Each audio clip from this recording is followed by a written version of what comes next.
Hello. तो आप कैसे हो बच्चों? आप लोग, उम्मीद करता हूँ कि आप सभी लोग अच्छे होंगे और पढ़ाई के कार्यों में अपने आप को व्यस्त किए होंगे। बच्चों, आज मैं क्लास शुरू करने जा रहा हूँ फर्स्ट प्रॉक के अष्टांग हृदय के सूत्र स्थान के प्रथम चैप्टर, जो कि आयुष्कामी अध्याय है, उसको हम शुरू करने वाले हैं। चैप्टर पाने से पहले बेटा, जैसे हम अपने किसी भी शुभ कार्य करने से पहले हम मांगलिक शब्दों का मंगलाचरण करते हैं, ठीक उसी प्रकार से वाग्भट्ट जी ने जब अष्टांग हृदय के सूत्र स्थान के प्रथम अध्याय का वर्णन करना शुरू किया था, तो उन्होंने सबसे पहले मंगलाचरण दिया था। मंगलाचरण में उन्होंने क्या बोला था, उसको हम ध्यान से सुनेंगे। राग आदि रोगान सतत अनुसक्तान शेष काय प्रसीतान शेषान और सुख मोह अरति अंजघान यो अपूर्व वैद्याय नमोस्तु तस्मै। इसका अर्थ ये होता है बेटा कि राग आदि जो रोग हैं, सतत अनुसक्तान शेष काय, जो सदा मानव मात्र के पीछे लगे रहते हैं, संपूर्ण शरीर में फैले रहते हैं, और जो औत्सुक्य उत्सुकता को, मोह को, आरति को उत्पन्न करते हैं, उन सबको जिसने नष्ट किया हो, उस अपूर्व वैद्य को हमारा नमस्कार हो। ठीक है, हम आते हैं नेक्स्ट पर। यहाँ से आपका चैप्टर शुरुआत होता है। अर्थात आयुष कामी व्याख्या साम। अर्थात का मतलब होता है कि इसके बाद हम आयुष कामीय नामक अध्याय की व्याख्या करेंगे, ऐसा आचार्य वाग्भट जी कहते हैं। इति है अस्माः आत्रेय आदि महर्षि। इस विषय में आत्रेय आदि महर्षियों ने इस प्रकार कहा था। इन्होंने, आपको पहले बता चुका था कि जो अष्टांग हृदय लिखी गई है, ये चरक संहिता और सुश्रुत संहिता दोनों को मिलाकर लिखी गई है। इसलिए इन्होंने यहाँ पर ये कहा है कि आत्रेय आदि महर्षियों ने जो कहा था उसको मैं इस प्रकार कह रहा हूँ। ठीक है। इनका जो सबसे इंपॉर्टेंट श्लोक है बेटा, याद रखना आप लोग। आयु कामयमानन धर्मार्थ सुख साधनम आयुर उपदेशेषु विधेय परम आदर है। आयुर्वेद का प्रयोजन फर्स्ट ईयर के बच्चों के लिए ये बहुत महत्वपूर्ण श्लोक है। आपके वाइबा में पूछा जाता है, आपके एग्जाम के पॉइंट ऑफ व्यू से भी बहुत इंपॉर्टेंट है ये। मैं आप लोगों से यही आशा करता हूँ कि आप सभी लोग इस श्लोक को कम से कम 5 बार बोल के याद करने की कोशिश करेंगे। आयु कामय मानन, धर्म अर्थ सुख साधन। धर्म अर्थ और सुख नामक इन तीन पुरुषार्थों का जो साधन है वो आयु है। और आयु की कामना करने वाले पुरुषों को आयुर्वेद शास्त्र में विधेय परम आदर है, उपदेश परम आदर करना चाहिए। बात करते हैं बेटा हम आयुर्वेद का अवतरण कैसे हुआ था। आयुर्वेद के अवतरण के संदर्भ में जो श्लोक दिया गया है, ब्रह्मा स्मृत्वा आयुषो वेदम प्रजापतिम जिगृहत सो अश्विनो तौ सहस्राक्षम सो अत्रिपुत्री आदिक मुनिन ते अग्निवेश आदिक ते तू पृथक तंत्राणि ते निरे। ये कह रहे हैं कि ब्रह्मा जी ने सबसे पहले आयुर्वेद शास्त्र का स्मरण किया था, उसके बाद दक्ष प्रजापति को पढ़ाया था। दक्ष प्रजापति ने अश्विनी कुमारों को पढ़ाया था। अश्विनी कुमारों ने देवराज इंद्र को पढ़ाया था। उन्होंने अत्रि पुत्र यानी कि पुनर्वसु आत्रेय आदि महर्षियों को पढ़ाया था। आत्रेय आदि जो 6 उनके शिष्य थे, उन्होंने फिर पढ़ाया। और फिर अग्निवेश आदि महर्षियों ने आगे चलकर अलग अलग तंत्रों की विस्तार रचना की थी। बेटा यहाँ पर मैं आपको बताना चाहता हूँ अ, कुछ। ये सहस्त्राक्ष मतलब होता है भगवान इंद्र। अश्विनो मतलब होता है अश्विन कुमार। अत्रिपुत्र मतलब होता है कि आत्रेय। ब्रह्मा, इस यहाँ पर सबसे इंपॉर्टेंट कि ब्रह्मा स्मृतवा, ये पूछा होता है कि ब्रह्मा जी ने आयुर्वेद का स्मरण किया था या ब्रह्मा जी ने आयुर्वेद को लिखा था। तो ब्रह्मा स्मृतवा, ब्रह्मा जी ने आयुर्वेद का स्मरण किया था। ठीक है। यहाँ पर आपसे पूछा था कि सहस्त्राक्ष किसके लिए आया है, तो सहस्त्राक्ष देवराज इंद्र के लिए आया है। अत्रिपुत्र किसके लिए आया है, तो ये पुनर्वसु अत्रि के लिए आया है। सबसे इंपॉर्टेंट आप लोगों को जो पूछा जाता है, ये अत्रि के 6 शिष्य जो थे, मैंने आपको बताया था। अपराजित है क्षार भेल, अब अग्निवेश पराशर जतुकर्ण भेल हरित क्षारपाड़ी। आप लोग इसको याद कर लेंगे अभी। ये आप लोगों को इम्पोर्टेंट है। फिर हम नेक्स्ट पर आते हैं बेटा।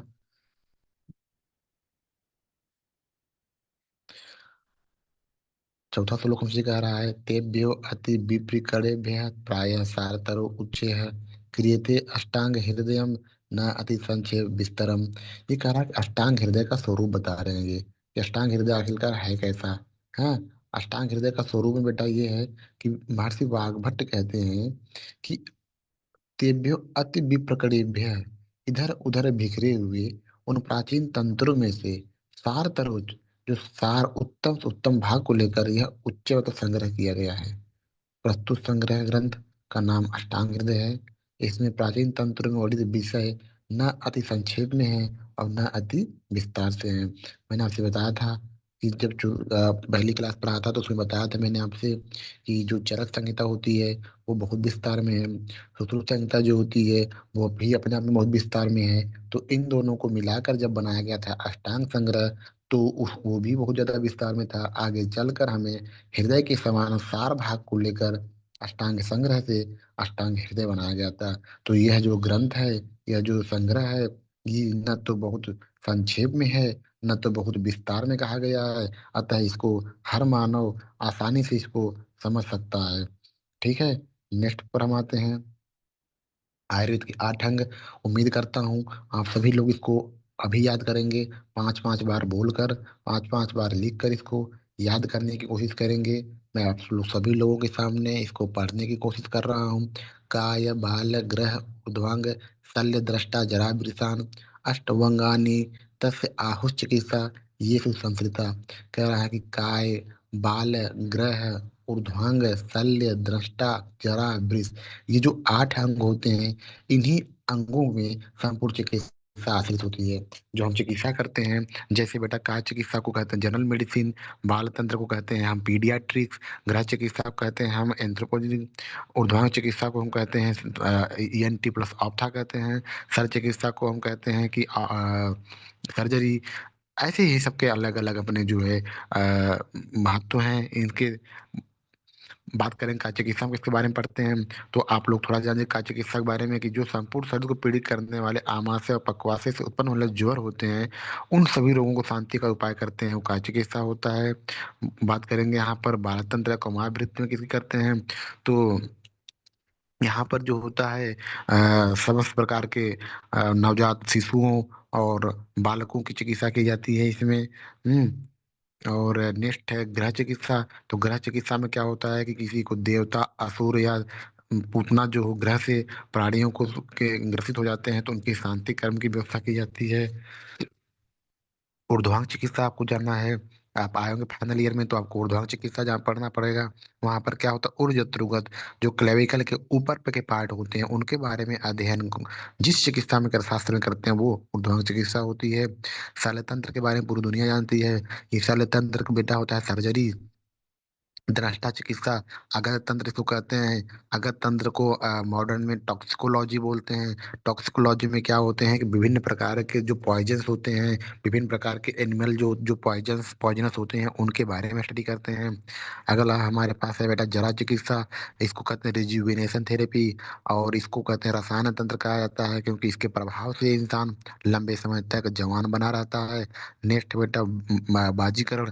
बाजीकरण में क्या होता है इसमें बेटा ये एक प्रकार का कहते हैं कि जो अल्प मात्रा वाले या अल्प शुक्र वाले जो पुरुष होते हैं या दूषित शुक्र वाले जो पुरुष होते हैं, शुक्र का मतलब होता है बेटा यहाँ पर सीमेन, स्पर्म की बात हो रही है। उनकी जो होती है पुष्टि करने की जो चिकित्सा शास्त्र होती है उसको वृश्च चिकित्सा कहते हैं। हाँ, फिर आते हैं बेटा हम नेक्स्ट पर। दोषों का वर्णन अपने आप में बहुत ही इंपॉर्टेंट, बहुत ही महत्व रखने वाला। और यहाँ से आपका जो सबसे फंडामेंटल इस चैप्टर का शुरू होने वाला है वो ये है। मैं आपसे बता दूं कि इस चैप्टर में सारी चीज इंपॉर्टेंट है। हर चीज को आप बहुत ही ध्यानपूर्वक देखने की कोशिश करेंगे, किसी भी चीज को आप छोड़ नहीं सकते हो। आपका सबसे आयुर्वेद का जो बेसिक स्टार्ट होता है वो आपका यहाँ से स्टार्ट होता है। दोषों का वर्णन, मैं श्लोक पढ़ता हूँ। वायु पित्त कफश्चेति त्रयोदोषा समासतः। कह रहा है बेटा कि वायु है, वायु को वात कहते हैं, पित्तम को पित्त कहते, कफ कपित्त, कफ, ये जो तीन ही दोष माने जाते हैं। आपसे पूछा जाता है एग्जाम में कि दोस्त कितने होते हैं, तो आप यहाँ पर लिखना कि दोस्त कितने होते हैं। क्वेश्चन अगर आ जाएगा क्वेश्चन दोस्त कितने होते हैं, तो दोस्त तीन होते हैं। ठीक है। अभी आपको सब पता चलेगा कि दोस्त क्या होता है, ये कि वात पित्त कफ क्या होता है। मैं आपसे कह रहा हूँ ये बेसिक्स है, आपको एकदम घबराने की जरूरत नहीं है। सारी चीजों को आप धीरे धीरे जान जाओगे। जैसे हम आ, छोटी सी क्लास में एकदम कहते हैं ना कि एल एल के जी के बच्चे होते हैं, तो उनको कैसे वन आता है, क्या कैसे आता है, ये सब चीजों को वहां पर हम बहुत बेसिक होता है उनको। उनको ये बता देता है कि वन टू थ्री, ये नहीं पता तो वन क्या होता है, कहाँ से आया है, ये सब नहीं। ऐसे आप खाली इतना जानने की कोशिश करो कि तीन दोष होते हैं शरीर में, दोष क्या होते हैं इसके बारे में भी आप बाद में चले के जानोगे। वात होता है, पित्त होता है, कफ होता है। नेक्स्ट पर हम आएंगे बेटा, विकृत और अविकृत दोष किसके कहते हैं। तो आपको मैं एक बात बता दूं कि विकृता अविकृता जहां कहीं भी ऐसे एस बन के आया करे उल्टा एस, तो इसको कहते हैं बेटा विकृता अविकृता देहम घरंति ते वर्तयन्ति च। अब देखो ये विकृत वाली जो बात कर रहा है, ये घरंती वाली बात की लग रहा है कि जो विकृत दोष होंगे वो शरीर का नाश करेंगे, और जो अविकृत दोष होंगे वो शरीर को क्या करेंगे, वर्धन कराएंगे, शरीर का वो जीवन दान करेंगे। ये बात यहाँ पर कह रहा है कि विकृत और विकृत दोष क्या होता है। ठीक है। नेक्स्ट पर हम आते हैं, दोषों के स्थान। हमसे ये दो दोष होते हैं बेटा, वात पित्त का भी जो तीन दोष होते हैं, ये शरीर में कहाँ पर होते हैं। तो इनके बारे में कहा है, ते व्यापिनो अपि, व्यापिनो मतलब तो बेटा कि ये व्यापन मतलब पूरे शरीर में फैले होते हैं, ये पूरे शरीर में फैले होते हैं। फिर भी अ, हृदय, नाभि, अधोमध्य ऊर्ध्व संश्रया, करा कि हृदय, नाभि और नाभि, हृदय नाभि के जो मध्य होता है, उसमें पित्त का होता है स्थान। और जो हृदय के ऊपर होता है उसमें कफ का आश्रय होता है। और जो नाभि के नीचे होता है वो वायु का स्थान होता है। जैसे मैं आपसे बता दूं कि ये मान लीजिए हमारा शरीर है, ये शरीर बना दे रहा हूँ मैं आपको, समझ में आ जाएगा ताकि।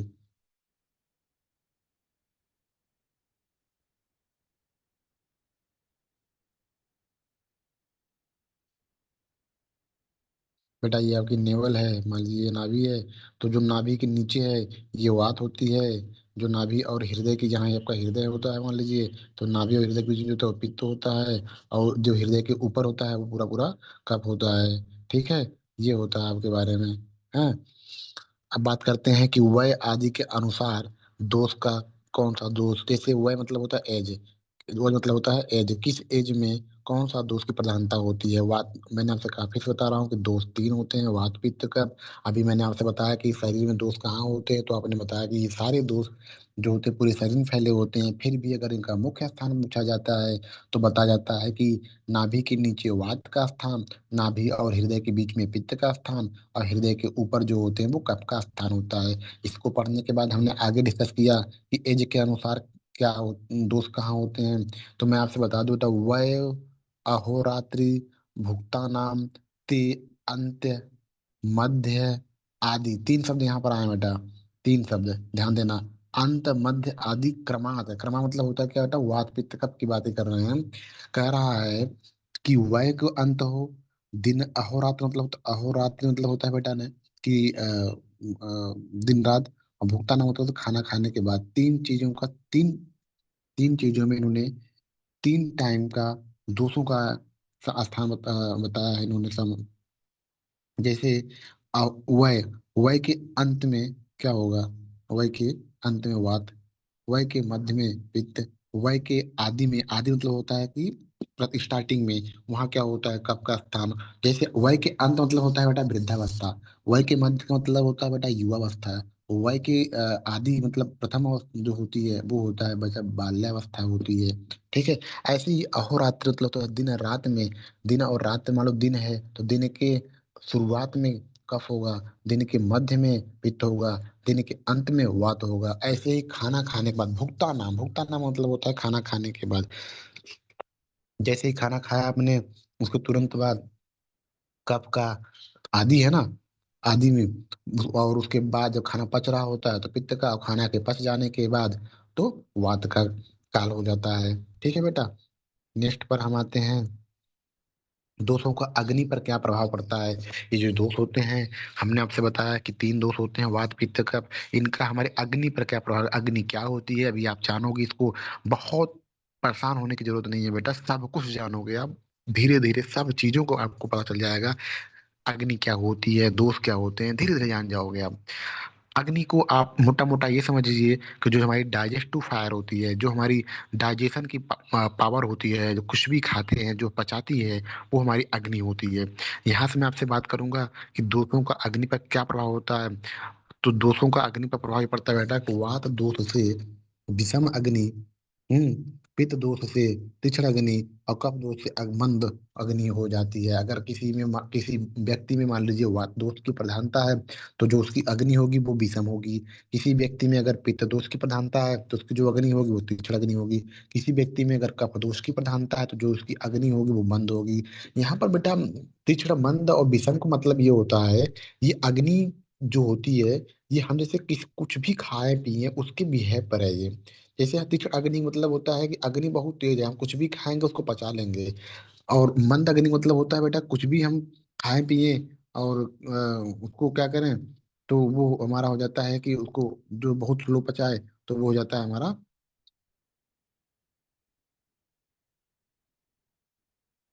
ठीक है। नेक्स्ट पर हम आते हैं, दोषों का कोष पर क्या प्रभाव होता है। तो याद रखिए, जिस प्रकार जठराग्नि की भांति भी, जैसे जठराग्नि थी, जठराग्नि मतलब होता है बेटा डाइजेस्टिव फायर है। वात दोष से अग्नि कोष्ठ क्रूर होता है, पित्त दोष से मृदु होता है, और कफ दोष से जो हमारी होता है वो मध्यम होता है। और इन तीनों दोषों के सम रहने पर भी मध्यम रहता है। आपके सामने बड़ा अच्छा सवाल बन के आया।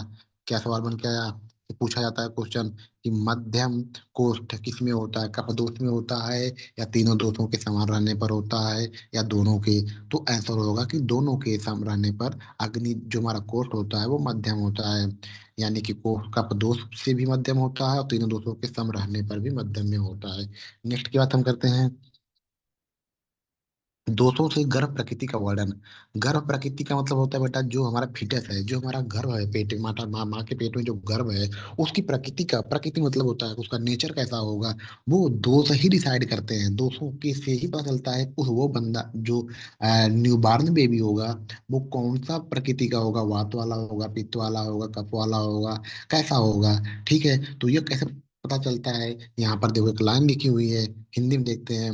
गर्भाधान काल में, यानी कि जब हमारा क्या कहते हैं प्रेगनेंसी फेज होती है, तो माता पिता के आर्तव और शुक्र में अधिकता से उपस्थित, बेटा वह आर्तव क्या होता है, ये ओवम होता है। आप मोटा मोटा जानिए कि इसको ओवम बोलते हैं, शुक्र को क्या बोलते हैं, सीमेन बोलते हैं।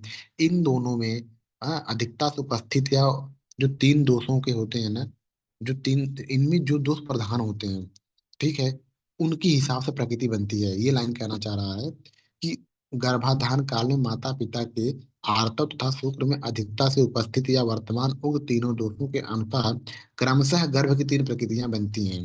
ठीक है बेटा, कौन कौन सी प्रकृति बनती है। पहली प्रकृति बनती है वात दोष की, अगर अधिकता रहती है उनमें, तो जो प्रकृति बनेगी वो हीन प्रकृति होगी, सबसे खराब प्रकृति होगी। जो बच्चा पैदा होगा वो बहुत सुंदर नहीं होगा, बहुत अच्छा नहीं होगा, वो हीन प्रकृति वाला होगा। पित्त दोष की अधिकता से मध्य प्रकृति वाला। पित्त दोष की अगर डोमिनेंसी अगर होती है उसके माता के ओवम में या पिता के स्पर्म में, तो जो न्यूबॉर्न पैदा होगा वो मध्य प्रकृति वाला होगा। ना तो बहुत बुरा होगा, ना तो बहुत अच्छा होगा, बीच वाला होगा। कफ दोष की अधिकता अगर होगी, तो वो उत्तम प्रकृति का होता है, मतलब उसकी प्रकृति जो होती है वो उत्तम होती है। तेज तर्राक दिमाग वाला होगा, सुंदर होगा देखने में, किसी भी चीजों को अच्छे से ग्रैस्प कर लेगा, मतलब ओवरऑल जितनी भी अच्छे गुण वाले होते हैं सब उसमें जाएंगे। अब यही सब में श्रेष्ठ माने जाइए, आपसे पूछा जाए क्वेश्चन कि कौन से दोष की अधिकता से उत्तम प्रकृति बनती है, तो कफ दोष की। कौन सी प्रकृति सबसे श्रेष्ठ मानी जाती है, तो कफ प्रकृति वाली। जो प्रकृतियां दो दो दोषों के मिश्रण से बनती हैं वे निंदनीय मानी जाती है। यहाँ पर आपसे कह रहा है कि जो प्रकृतियां दो दोषों के मिश्रण से बनती हैं वो निंदनीय होती हैं। क्या होती है बेटा, निंदनीय होती हैं। हाँ, आपको जानना चाहिए कि निंदनीय होती हैं वो। ठीक है, निंदनीय। और सम धातु प्रकृति जो होती है वो सब में क्या होती है, श्रेष्ठ होती है। सम धातु प्रकृति जो होती है वो क्या होती है, सब में श्रेष्ठ होती है। ये जानिए आप। और जो दो दो प्रकृति बनती है वो निंदनीय मानी जाती हैं। आपके सामने क्वेश्चन आता है यहाँ पर बेटा। क्वेश्चन क्वेश्चन आपसे पूछा जाएगा। क्वेश्चन क्या पूछा जाएगा कि सबसे अच्छी प्रकृति कौन सी है, सबसे श्रेष्ठ प्रकृति कौन ही है, निंदनीय प्रकृति कौन है, और उत्तम प्रकृति कौन है। यहाँ पर हम श्लोक में देखते हैं एक बार। शुक्र आर्तव स्थान जन्मादो विषेण विस्क्रिम है। तैश तीसरा प्रकृति और तीन प्रकार की प्रकृतियां। हीन प्रकृति, मध्यम प्रकृति, उत्तम प्रकृति। पृथक पृथक अलग अलग बनती हैं। सम धातु समस्ता सुश्रेष्टा। समान धातु मतलब जो प्रकृति दो दो तो कह रहा है कि सम धातु समस्ता सुश्रेष्टा। सम धातु प्रकृति जो होती है उनमें सबसे श्रेष्ठ होती है वो। और निंदा दोष जा, जो दो दोष वाली होती है वो निंदनीय होती है। ठीक है। नेक्स्ट पर हम आते हैं बेटा। नेक्स्ट क्या है हमारे सामने। वात दोष के गुण। अब हम आपसे बता रहे हैं कि जो वात पित्त कफ होता था उन सब के क्या गुण होते हैं। इनके बारे में आप सबको बताऊंगा। तो वात दोष के क्या गुण होते हैं इसको देखिए। यहाँ पर लिखा है ततर उच्चो लघु शीत है। हरा से चलो वाला अनिल है। बेटा इसको जानने की कोशिश करेंगे। क्या होता है। रुक्ष होता है, लघु होता है, शीत होता है, खर होता है, सूक्ष्म होता है, जल होता है। ये जितने भी गुण होते हैं ये सब वात दोष के गुण होते हैं। रुक्ष मतलब होता है क्या होता है ड्राइनेस होती है। लघु मतलब क्या होता है बेटा कि छोटा होता है। शीत मतलब क्या होता है ठंडा होता है। खर मतलब क्या होता है रफ होता है। सूक्ष्म मतलब क्या होता है माइन्यूट होता है। जल मतलब क्या होता है मोबाइल होता है। ये जितनी प्रकृतियां यहाँ पर छह प्रकृतियां दी गई हैं वो सब वास्तविक पे होते हैं। मैं आपसे यही कहूंगा कि आप इसको याद करने की कोशिश करिए। फर्स्ट ईयर बच्चे हैं आपके पास प्रॉपर टाइम है। आप लोग इसको याद करने की पूरी कोशिश करिए कि इसको आपको आप किसी तरीके से इसको याद करिए।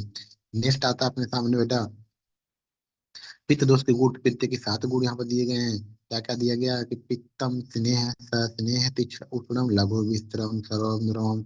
यहाँ पर जो लिखा है पित्तम स्नेह लघु विस्त्रम सर्वम द्रवम इसको याद करिए। जो पित्त होता है वो स्नेह मतलब होता है स्निग्ध होता है, तीक्ष्ण होता है, उष्ण होता है, लघु होता है। विस्तर मतलब होता है बेटा आम गंध वाला, गंध होती है इसमें। और सरम मतलब होता है सर होता है। और द्रव मतलब होता है द्रव होता है।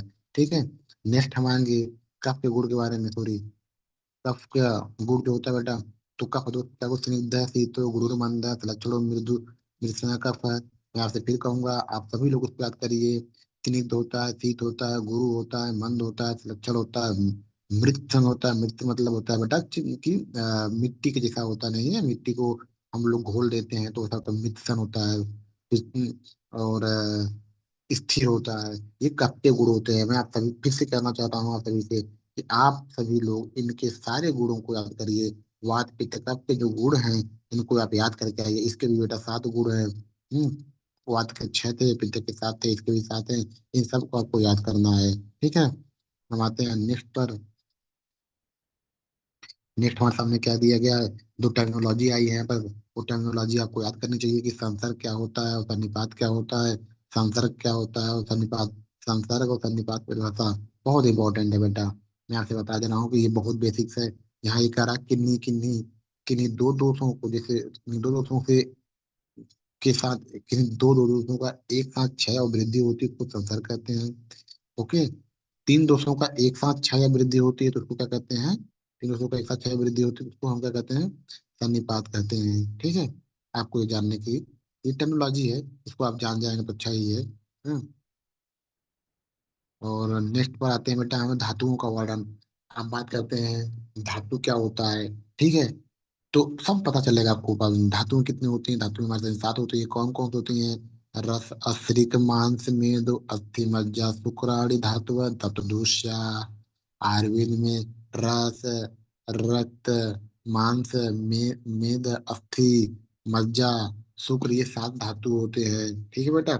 और जब ये वात आदि दोष द्वारा दूषित किए जाते हैं तब इन्हें दूष्य कहते हैं। ये इनको इनको बेटा अभी हम धातु कहते हैं। लेकिन जब जो वही दोष जो वाद पित्त कफ होते हैं जब इनको दूषित कर देते हैं तब ये दूषित कहला देते हैं।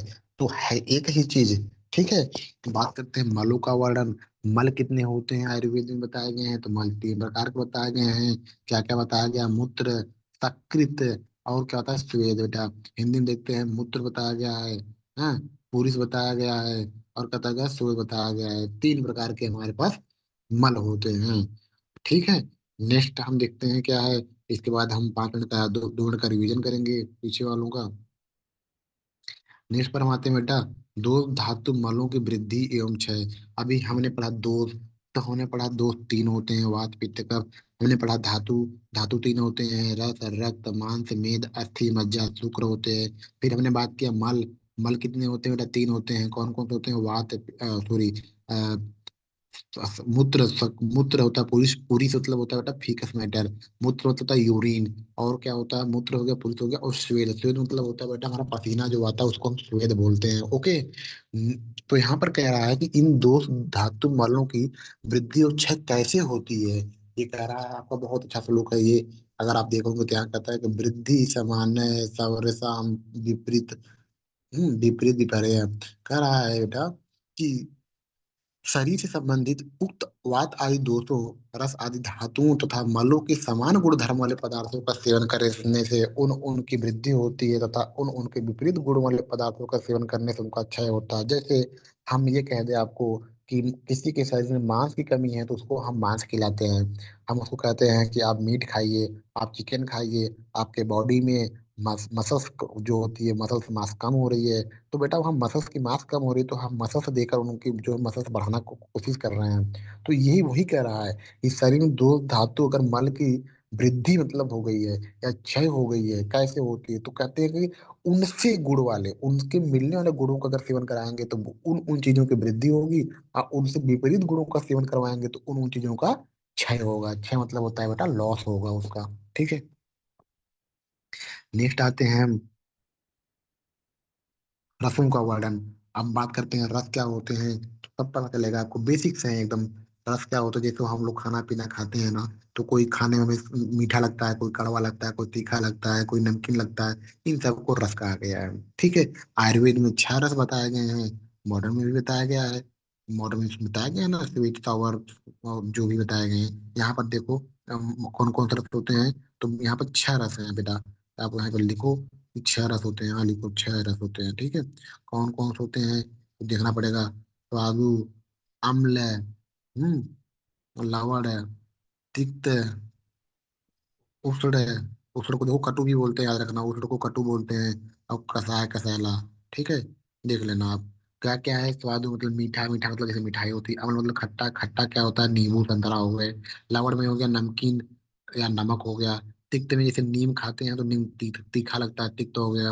उष्ण क्या होता है बेटा? काली मिर्च खाते हैं ना, उषण होती है वो, कटु उसको बोलते हैं।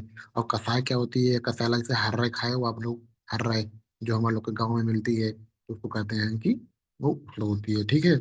नेक्स्ट हम आते हैं बेटा, रसों का वाद आदि पर क्या प्रभाव होता है। जो उन्होंने 6 रस बताया, मधुर अम्ल लवण कटु तीव्र कषाय। यहाँ पर देखना बेटा, कटु को उन्होंने क्या बोला है? कटु को उन्होंने बोला है, कहाँ कहाँ गया? कटु को उन्होंने बोल दिया उषण, उषण बोला है। तो जो 6 रस हैं, इन 6 रसों का हमारे दोस्तों पर क्या प्रभाव पड़ता है? ये 6 जो रस होते हैं बेटा, ये हमारे वात पित्त कफ को बढ़ाने वाले होते हैं, और उनको घटाने वाले होते हैं, उनको खत्म करने वाले होते हैं। जैसे हमारे शरीर में वात को बढ़ाने वाले कौन कौन से रस होते हैं, वात को घटाने वाले कौन कौन से रस होते हैं, इन अगले श्लोक में वो बताया गया है। क्या बताया गया है उसको हम देखने की कोशिश करते हैं। कह रहा है कि तत्र आद्या मारुतम, मारुतम मतलब होता है वात, घनंति मतलब होता है खत्म करने वाले, और त्रयस तिक्त आदि है। त्रयस तिक्त आदि जो 3 तिक्त आदि होते हैं बेटा ना, तिक्त कटु कसाय, वो कफ दोष को खत्म करने वाले होते हैं। हम्म ऐसे ही हैं, मैं आपको बता दे रहा हूँ एक यहाँ पर लिखने के लिए। और यहाँ पर मधुर अम्ल लवण है, मधुर अम्ल लवण कटु तिक्त कसाय। ठीक है बेटा। ये जो 6 रस हमारे सामने हैं, ठीक है। हाँ,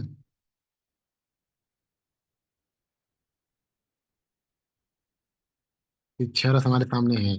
ठीक। इन्हीं 6 रसों में जो पहले के 3 हैं, जो पहले के ये 3 है, मधुर अम्ल लवण ना, ये बेटा वात को बढ़ाने वाले होते हैं।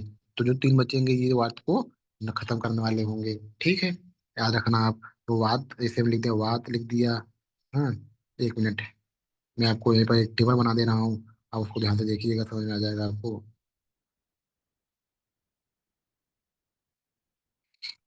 हम्म।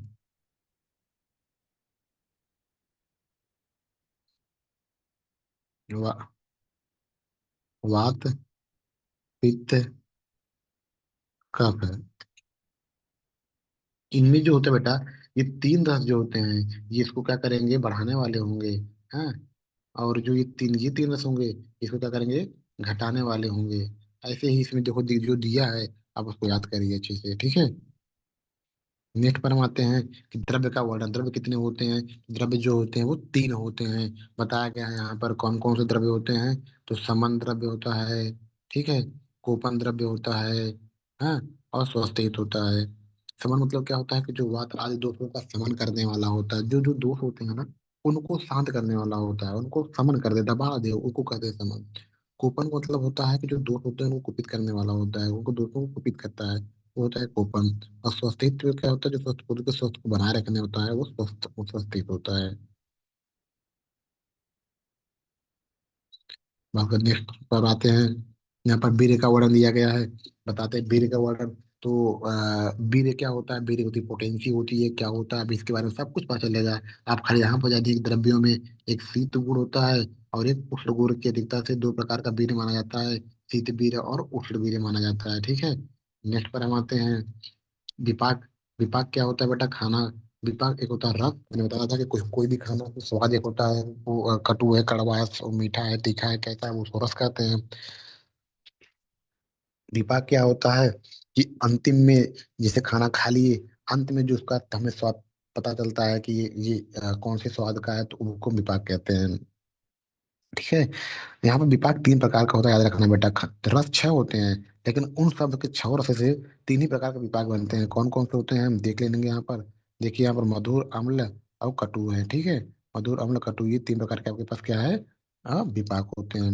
नेक्स्ट की बात करेंगे हम बेटा, द्रव्यों के गुणों का वर्णन। बहुत अच्छा श्लोक है ये, आप मैं तो कहूँगा याद कर लीजिए आप लोग। गुरु मंद हिम स्निग्ध सुलक्षण मधु स्थिरा गुड़ा सूक्ष्म विशदा विंशति स विपर्यः। ये जो कह रहा है बेटा, गुरु द्रव्यों के गुणों का वर्णन। ये द्रव्य जो होते हैं, उनमें गुण होते हैं कुछ। करा, गुरु होता है, मंद होता है, हिम होता है, स्निग्ध होता है, लक्षण होता है, खर होता है, सांद्र होता है, मृदु होता है, स्थिर होता है। इन्हीं गुणों के विपरीत गुण, जो ये 10 गुण इन्होंने लिखा है, इसके विपरीत गुण, जैसे गुरु का लघु, मंद का तीक्ष्ण, शीत का उष्ण, स्निग्ध का रुक्ष, सुलक्षण का खार, सांद्र का द्रव, मृदु का कठिन, स्थिर का सर चलने वाला, सूक्ष्म का विशद का पिछिल। बेटा ये जो है ना, ये गुरुवादी गुण उसको कहते हैं। क्या कहते हैं, गुरुवादी गुण। ये द्रव्यों के में प्रेजेंट होता है। गुण मतलब होता है कि उनकी क्या क्वालिटी है, द्रव्य भारी है, द्रव्य हल्का है, द्रव्य चिकना है कि द्रव्य खुरदुरा है, द्रव्य छोटा है कि द्रव्य बड़ा है, ठीक है। द्रव्य जो होता है कि बेटा वो सॉफ्ट है या फिर बहुत ज्यादा ड्राइनेस है, ये देखते हैं, उसे चेक करते हैं, ठीक है। इसको कहते हैं गुण। तो द्रव्यों के 20 गुण होते हैं यहाँ पर, देख लिया आप लोगों ने। नेक्स्ट हम आते हैं रोग एवं आरोग्य के कारण। बेटा जो शरीर में रोग होते हैं ना, और कोई व्यक्ति स्वस्थ है, आरोग्य है, उसके क्या कारण होते हैं, तो याद रखना है इस चीज को। कि प्रथम अध्याय में आपको तीन चीजें बताई गई हैं यहाँ पर। तीन चीजें क्या क्या बताई गई हैं, काल है, अर्थ है, ये फिर कर्म है। इनका हीन मिथ्या अतिमात्रा, हीन मिथ्या अतिमात्रा, काल, अर्थ तथा कर्म, तीन चीजों का हीन योग, मिथ्या योग एवं अति योग जो होता है, वह रोग या रोग उत्पत्ति में मात्र कारण होता है। मतलब यही तीनों चीजों का, चाहे वो हीन योग में हो, हीन मतलब होता है बेटा कि कोई सी चीज का सही प्रकार से संयोग नहीं होना, ठीक है। जैसे मुझे आंखों की दिक्कत है, तो मैं किसी भी चीज को पूर्ण रूप से नहीं देख पाऊंगा, तो उसको कहते हैं ही नहीं होगा। मिथ्या योग का मतलब होता है कि जो चीज नहीं है उसको भी मैं देखूं, उसको कहते हैं मिथ्या योग। अति योग का मतलब क्या होता है कि अत्यधिक ज्यादा देखना, जैसे मैं सूर्य की रोशनी की तरफ देख रहा हूँ, तो अति योग है वो, ठीक है। तो काल, अर्थ, कर्म के इन तीनों के हीन योग, मिथ्या योग, अति योग जो होते हैं, यही रोग और रोग उत्पत्ति में कारण होते हैं। इनका सम्यक योग अगर होगा, तो कहते हैं, उसको क्या कहते हैं, आरोग्य। सम्यक योग क्या होगा वो, आरोग्य का कारण होगा, आरोग्य। ठीक है, नेक्स्ट पर हम आते हैं। रोग और आरोग्य में भेद क्या है? रोग और आरोग्य में भेद क्या है, ये जानना बहुत जरूरी है। कैसे जानेंगे हम लोग, देखिए कैसे जानते हैं। रोगस्तु दोष वैषम्यम, रोग जो होता है वो दोष वैषम्यम, दोषों में विषमता जो होती है वो रोग का कारण होती है, और दोष में साम्यता होती है तो आरोग्य होती है। मतलब जो ये दोष थे शरीर में, वात पित्त कफ जो थे, अगर इनमें विषमता है, विषमता मतलब ये होती है बेटा कि ये बढ़े हुए हों या घटे हुए हों, इनकी वृद्धि हुई हो या इनका क्षय हुआ हो, तो वो सब रोग के कारण होंगे। अगर दोष साम्य अवस्था में अपने आए तो वो आरोग्य के कारण होंगे, और इससे ज्यादा कुछ नहीं है यहाँ पर। ठीक है, नेक्स्ट पर हम आते हैं। रोगों के दो भेद बताए गए हैं बेटा यहाँ पर, निज भेद, आगंतुक भेद। कौन कौन से? निज और आगंतुक भेद। ये दो द्विधा इसमें रहता है, ये दो भेद होते हैं। निज मतलब क्या होता है बेटा, कि जो दोष, सॉरी जो रोग वात आदि भीतरी दोषों की विषमता से होता है उसको कहते हैं निज रोग। निज मतलब होता है अपना। अपना शरीर में रोग कैसे उत्पन्न होगा, जो हमारे अंदर वात पित्त कफ है ना, उनकी वृद्धि या उनके क्षय से जो रोग होता है वो निज होता है। मैं फिर से कहना चाह रहा हूँ आपको, कि जो वात आदि भीतरी दोष होता है ना, उसकी वजह से जो रोग होता है वो निज रोग होता है। और आगंतुक मतलब होता है बेटा एक्सीडेंटली, बाहरी चीजों से, एक्सीडेंट हो गया, कोई और चीज हो गई, उसकी वजह से, तो जो एक्सटर्नल फैक्टर की वजह से हमारे पास रोग होते हैं उसको कहते हैं आगंतुक रोग। ओके, नेक्स्ट पर हम आते हैं। दो प्रकार के रोग के अधिष्ठान, बहुत बहुत इंपॉर्टेंट है ये। रोगों के अधिष्ठान कितने होते हैं? दो रोगों के अधिष्ठान होते हैं। कौन सा रोग का अधिष्ठान होता है बेटा? एक होता है काय, एक होता है मन। ठीक है, यहाँ पर देखो, काय मतलब होता है शरीर, हाँ, और एक होता है मन। तो दो प्रकार के रोगों के अधिष्ठान बताए गए हैं, एक काय और एक मन। बात करेंगे मानसिक दोष कौन कौन होते हैं। अभी हमने शारीरिक दोष पढ़ा था, कितने पढ़े थे हमने शारीरिक दोष? शारीरिक दोष हम लोगों ने पढ़ा था, शारीरिक दोष तीन होते हैं, वात पित्त कफ होता है। फिर हम यहाँ पढ़ने जा रहे हैं मानसिक दोष। मानसिक दोष कितने होते हैं बेटा? दो होते हैं, एक रजस होता है और एक तमस होता है ना। ठीक है, यहाँ पर देखो लिखा है दो। कोई पूछेगा आपसे मानसिक दोष कितने होते हैं तो आप दो बताओगे, कोई पूछेगा शारीरिक दोष कितने होते हैं तो आप तीन बताओगे। ठीक है, नेक्स्ट पर हम आते हैं, रोगी की परीक्षा। अब हमारे सामने रोगी आ गया, तो आयुर्वेद में रोगी की परीक्षा के लिए क्या बताया गया है बेटा? दर्शन स्पर्शन प्रश्नय, बहुत अच्छा इंपॉर्टेंट है। क्या पूछा गया है? दर्शन, स्पर्शन और प्रश्नय ना। डीएसपी, डीएसपी होते हैं ना, डीएसपी होती है ना पुलिस में, डीएसपी। तो डीएसपी क्या करता है पकड़ के सबको? वो पूछता है तुम कैसे हो। तो यार रोगी की परीक्षा कैसे करते हैं वो? दर्शन माने देख कर, स्पर्शन माने छू कर, और क्या कहते हैं प्रश्न करता तो रोग संबंधित से प्रश्न पूछो, तुम्हें क्या दिक्कत है, क्या समस्या हो रही है, ये सब पूछ पाछ करते हैं हम। नेक्स्ट पर हम आते हैं बेटा, रोग की परीक्षा। रोग की परीक्षा कैसे करते हैं? तो रोग की परीक्षा करने के लिए अपने पास जान लीजिए एन प्लस, क्या बेटा? N plus. ठीक है, निदान, पूर्व रूप, लक्षण, उपसय, संप्राप्ति। निदान, मैं फिर से कह रहा हूँ आपसे, यहाँ पर देखो लिख दिया मैंने, निदान है, निदान हो गया, निदान हो गया, पूर्ण रूप हो गया, लक्षण हो गया, और उपसय हो गया, संप्राप्ति हो गया। ये इन पांच में आपको सब पता चलेगा बाद में कि निदान क्या होता है, पूर्ण रूप क्या होता है, लक्षण क्या होता है, उपसय क्या होता है, संप्राप्ति क्या होता है, सब जानोगे। आप सिर्फ इतना ही जानो कि रोगी की परीक्षा करने के लिए हमारे पास डीएसपी साहब होते हैं, क्या क्या दर्शन स्पर्शन प्रश्न, और रोगी परीक्षा